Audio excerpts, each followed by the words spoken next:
What's up, guys? Welcome to another CineMilled behind the scenes walkthrough. So basically today we are shooting in the CineMilled studio, which is basically my living room. So to start here, we got the A camera, which is my trusty EVA, and walking over here to B camera. My B camera is my GH5s.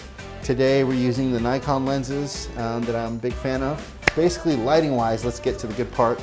It kind of changes depending on the setup that I'm doing. Right now we're doing the part of the video where I actually put the light dome on and show how it slips, and that's why you get the CineMilled knob, so it holds its position. So once I put the dome up, it was blocking most of my key light, which is this KINO FLOW fixture with Quasar Crossfades in it. So the dome was blocking most of the light that was falling on my face. The first thing I did was I added this Quasar Q-Lion tube on a CineMilled baby pin here, being held up by the C-stand.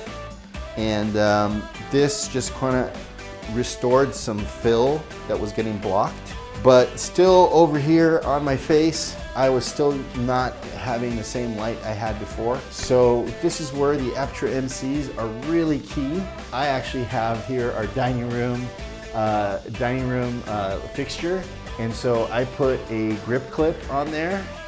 And since it's metal, you can use our CineMilled magnet mount to attach to it. So you might be asking, why do I need to use the CineMilled magnet mount to make that work? So if we didn't have the magnet mount, the Aputure MC just has a magnet on the back side of it, and so we wouldn't be able to aim it. This is why I came up with the magnet mount. Is now that I attached the mounting plate to the grip clip, I have here my adjustable arm, and I can actually point the light and aim it towards my face and have it hold its position. So it's a great example of using our CineMilled magnetic mount, or MC mount if you want to call it that, because that's primarily why I use it, is exactly because I want to stick my MCs somewhere and then aim them. And so down here we actually have another Aputure MC on our magnetic mount, which we're not using as a magnet. A lot of times I just use it as like a pancake, you know, again, just so that I can aim it in the right position. For a lot of the video, I mixed my color temperatures a little bit. So our key lights were 5600, and then both my backlight and the little highlights that I was adding with the MCs, I actually set to 3200. And then I actually set the both cameras to 4400 because I actually wanted the cement back wall to really be a little bit more gray. And so my backlight is the LSmini20, and again, like I said, I'm sort of mixing colors a little bit, and so I threw a CTO in front of it and turned that down to like 50%, but that's what's giving me my edge. I have this, it's actually really just furniture. I bought this 10-inch Frontal, I think it's like a 2K or something, at the junkyard. You know, the junkyards here in Burbank are super interesting.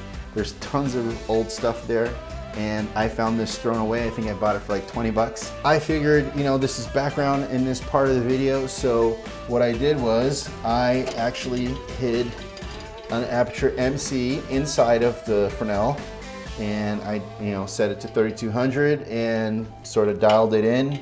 And then the background was still sort of disappearing a little bit, and I wanted to, you know, just make it a little bit, spice it up a little bit. And this is why the MCs are so awesome, is you can just kind of throw them on the ground like I did here, and it just throws a little bit of uplight and creates a little bit of depth and separation between the wall and the light fixture, and just sort of really sort of makes everything kind of pop a little bit. That's pretty much it. That's our setup. Bunch of MCs everywhere.